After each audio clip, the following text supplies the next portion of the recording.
Preparando o Domingo.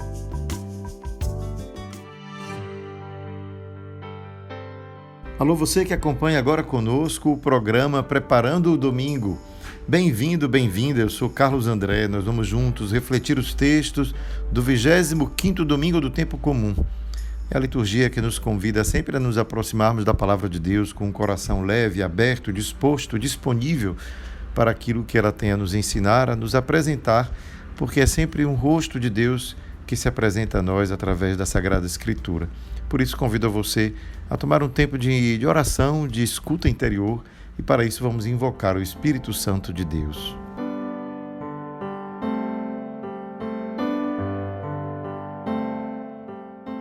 Venha Espírito do Pai e do Filho, venha Espírito de amor, venha Espírito de infância, de paz, de confiança e de alegria. Vem alegria secreta que brilhas através das lágrimas do mundo.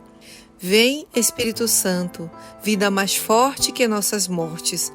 Vem Pai dos pobres e advogado dos oprimidos. Vem luz da eterna verdade e de amor derramado em nossos corações.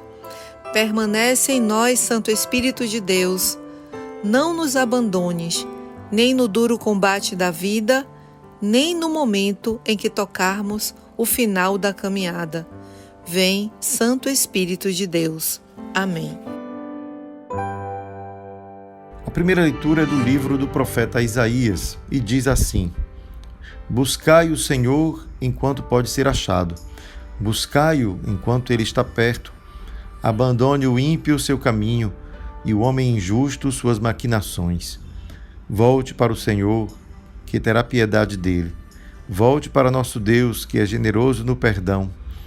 Meus pensamentos não são como os vossos pensamentos, e os vossos caminhos não são como os meus caminhos, diz o Senhor.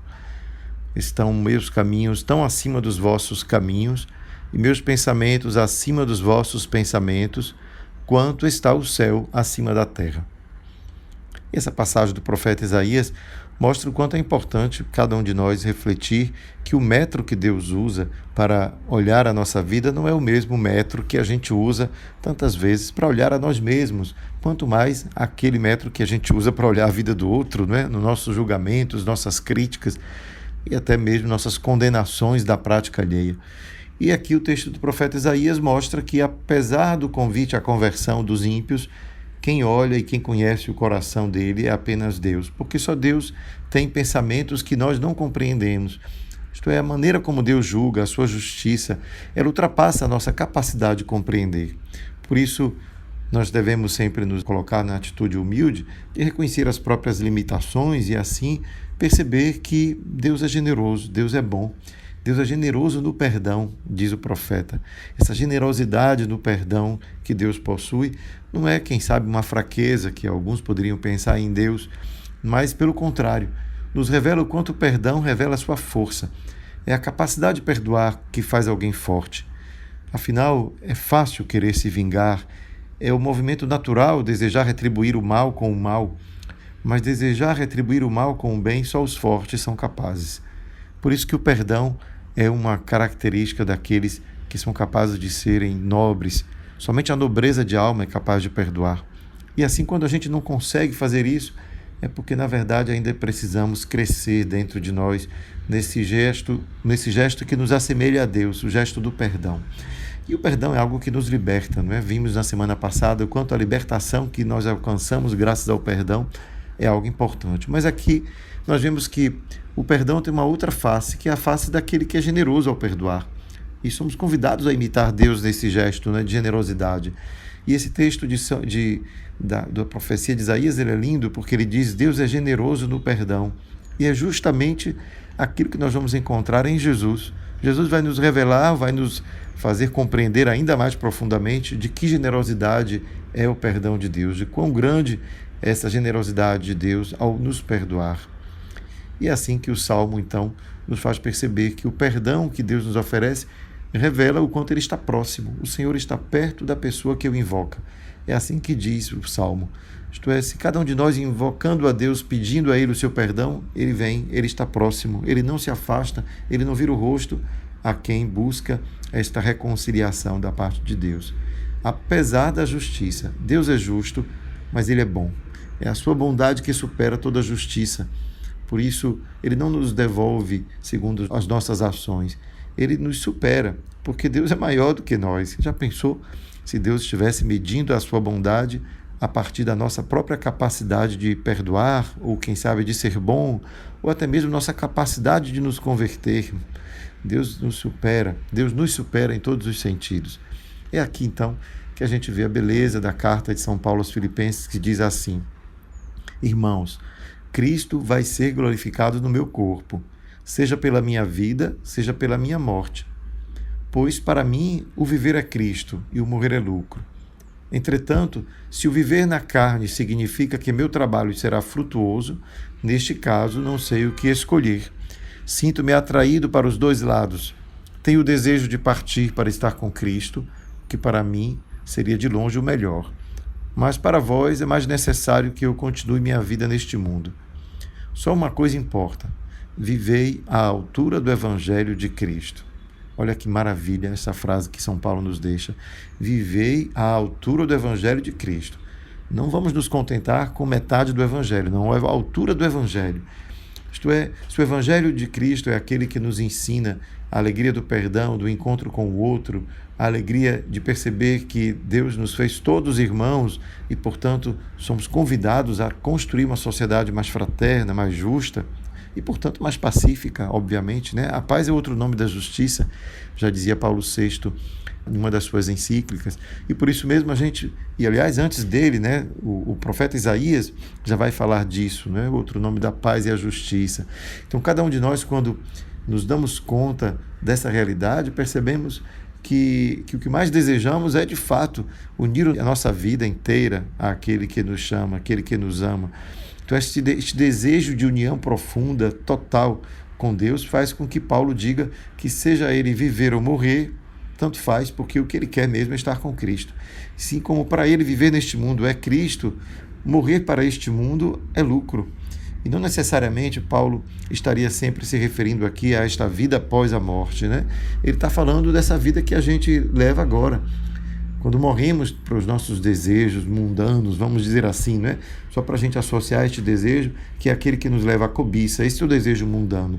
É aquele que nos leva a querer ter mais do que precisamos, deixando outros, portanto, sem o ter necessário. Então, esse é o desejo mundano. É tudo aquilo que exclui o outro, é um desejo mundano.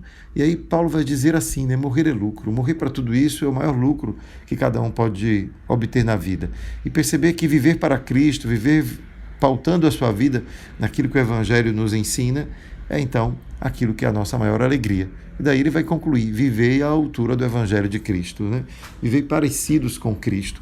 E é assim que esses textos de hoje, que são trechos de leituras mais longas da Sagrada Escritura, nos abrem um horizonte tão amplo, porque do perdão, que é aquele que é evocado na primeira leitura, vemos aqui que o quanto esse perdão é construtor. Ele não é um perdão apenas para sanar o mal negativo, mas é um perdão positivo, é um perdão que constrói, que leva o outro a trabalhar para se tornar também participante da vida. Nesse sentido, Paulo vai dizer, né, estar à altura do Evangelho de Cristo. Então, cada um de nós possa buscar isso, que a nossa conversão seja para nos tornarmos à altura do Evangelho de Cristo, que as nossas ações sejam dignas de ações evangélicas, não é?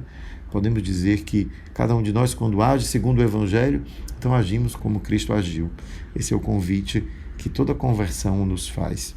Vamos então agora nos preparar para escutar o Evangelho de Jesus.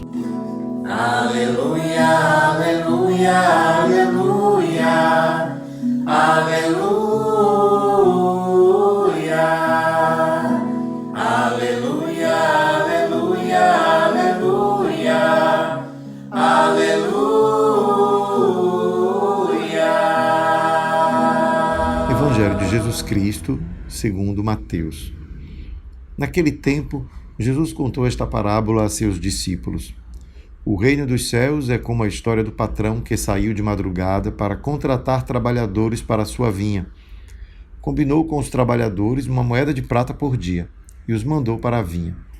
Às 9 horas da manhã, o patrão saiu de novo, viu outros que estavam na praça, desocupados, e lhes disse: Ide também vós para a minha vinha, e eu vos pagarei o que for justo.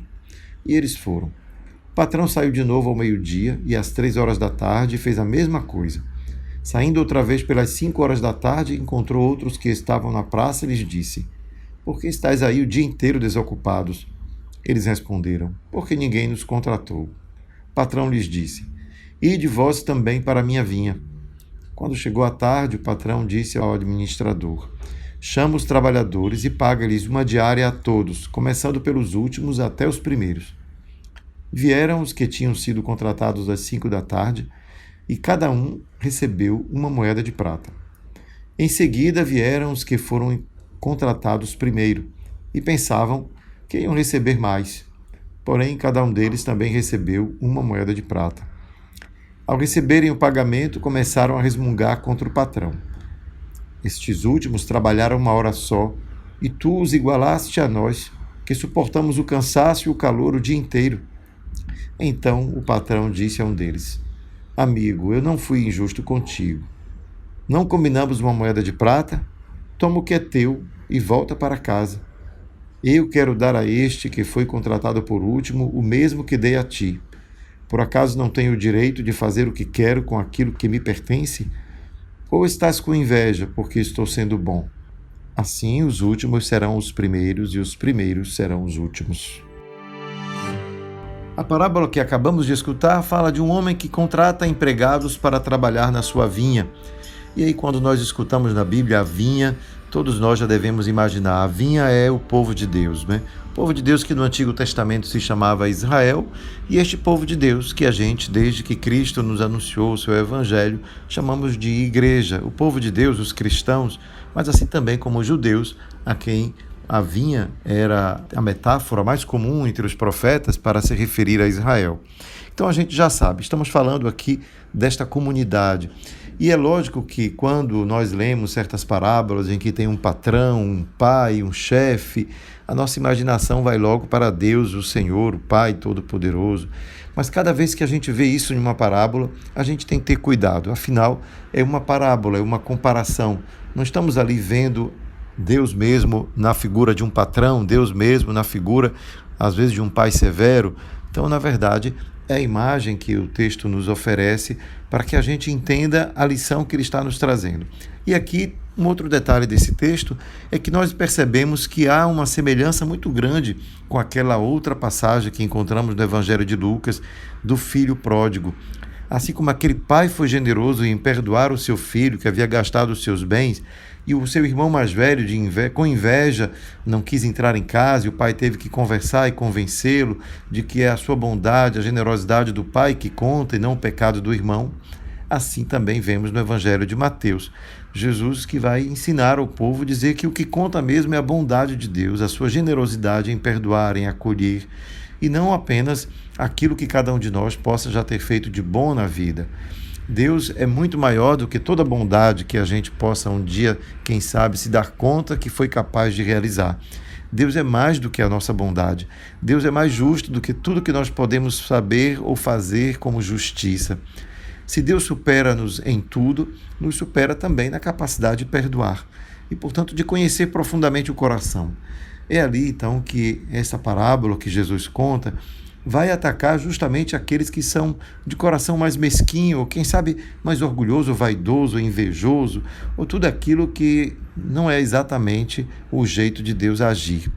É lógico que quando nós lemos uma parábola como essa, imaginamos logo que este patrão não foi justo, apesar de ser bom. A sua bondade não espelhou a justiça, porque quem trabalha mais deve ganhar mais. Não poderíamos imaginar nunca uma parábola como essa que pudesse ser, digamos, utilizada para falar das relações de trabalho dos nossos dias. Não é esse o objetivo de Jesus nem o da parábola. Estamos falando de outra coisa. A parábola está tentando nos mostrar o quanto a generosidade de Deus é o que realmente vai ser levado em conta no momento em que a nossa vida se apresentar diante dele. Isto é, no momento final do juízo, da vida inteira, é a bondade de Deus que conta. É a generosidade de Deus que vai nos dar a salvação. Nenhum dos nossos gestos, por melhor que seja, nos pode dar algo que pertence a Deus. Deus não é obrigado a fazer nada por tudo que a gente tiver feito de bom. Porque, afinal, ser bom é bom. Ser bom traz em si mesmo uma recompensa. É a recompensa do ser bom que cada um de nós deve buscar, para que a gente possa, assim, com o coração livre, acolher aquilo que Deus possa nos oferecer como um gesto de gratuidade, de generosidade. Mas olha que coisa estranha seria se a gente agisse bem apenas porque esperamos que Deus nos recompense. A única razão para eu ser bom é porque eu espero que um dia Deus me pague por aquela bondade que eu fiz.